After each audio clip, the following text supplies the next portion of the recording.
امت مسلمہ کب تک غفلت کی چادر اوڑھے ہوئے سوتی رہے گی؟ کب تک زمانے کی ٹھوکریں کھا کر بھی ہوش میں نہیں آئے گی؟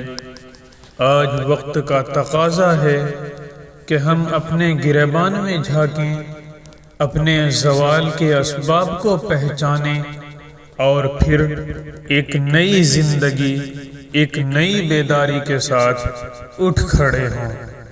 وہ امت جسے قرآن مجید نے خیر امت قرار دیا، آج کیوں ذلت و پستی کا شکار ہے؟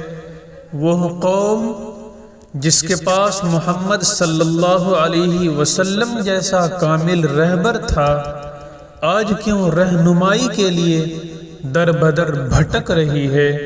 یہ سوال صرف سوال نہیں بلکہ ہمارے ضمیر کو جھنجھوڑنے والی صدائیں ہیں۔ آج ہماری حالت یہ ہے کہ ہم نے قرآن کو صرف تلاوت تک محدود کر دیا، اس کے پیغام کو اپنی زندگیوں سے نکال دیا۔ ہم نے سنت نبوی صلی اللہ علیہ وسلم کو رسم و رواج کا حصہ تو بنا لیا مگر اس کی روح کو بھلا دیا۔ نتیجہ یہ نکلا کہ ہماری صفوں میں اتحاد کی جگہ اختلاف، اخلاص کی جگہ ریا اور عمل کی جگہ سستی نے لے لی۔ امت کی بیداری کا پہلا زینہ اپنی اصلاح ہے۔ جب تک ہر فرد اپنے دل کو ایمان کی روشنی سے منور نہیں کرے گا، تب تک اجتماعی تبدیلی محض ایک خواب ہی رہے گی۔ اے مسلمانوں، یاد رکھو، اللہ تعالی نے کسی قوم کی حالت اس وقت تک نہیں بدلی جب تک وہ خود اپنی حالت نہ بدلیں۔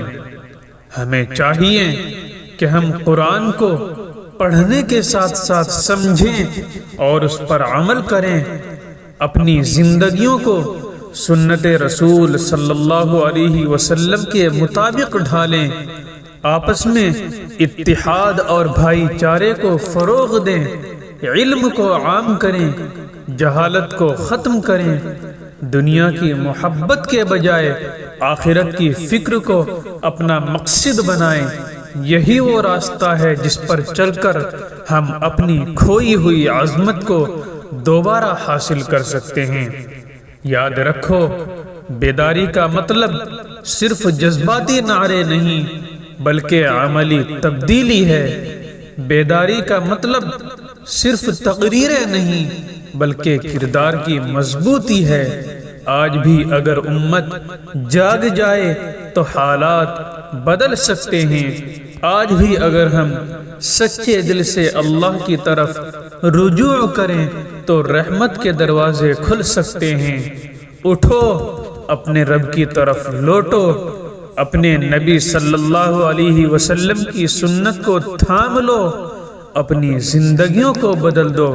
شاید یہی بیداری ہماری نجات کا سبب بن جائے اور پھر دنیا دیکھے کہ ایک سوئی ہوئی امت کیسے جاگ کر تاریخ بدل دیتی ہے۔ اٹھو اے خوابوں کے مسافروں، اٹھو اے دلوں کے راہیوں، قلم کو مشعل بنا لو، لفظوں کو شمشیر کر لو اور احساسات کو زینہ بنا لو روشنی کی سمت بڑھنے کا۔ جہاں جھوٹے نغمے بجتے ہوں وہاں سچ کا گیت چھیڑ دو، جہاں زخموں پہ پردے ڈالے ہوں وہاں محبت کی بارش برسا دو۔ یہ عقل چوس میزائل نہ خون مانگتے ہیں، نہ آنسو نہ آہ، بس دلوں کی زمین پر علم کے پھول کھلانے آتے ہیں۔ ہر رنگ جو بکھرتا ہے، ہر خوشبو جو مہکتی ہے، ہر ذائقہ جو جام میں اترتا ہے، یہ سب گواہ ہے کہ جستجو کی آگ ابھی زندہ ہے۔ چلو دشت صبا کی ہواؤں پر اپنے خوابوں کا پرچم لہرائیں، جام خمیر کی خاموشی میں اپنی چاہتوں کے خمیر پکائیں، سکون کی خاموشیوں میں اپنے اندر کے نغمے سنیں، حکمت کی روشنی میں اپنی راہوں کو جلائیں اور محبت کی خوشبو سے ساری دنیا کو مہکا دو۔ اٹھو عقل چوس میزائل برسا دو، محبت، سکون، حکمت، جامع خمیر، دشت صبا، سب رنگوں کو اپنی آنکھوں میں بھر لو اور علم کی خوشبو سے زمانے کی تقدیر لکھ دو، کیونکہ یہ سرور، یہ جستجو، یہ ترنگ تمہاری امانت ہے، تمہاری صدا ہے اور تمہارا انقلاب ہے۔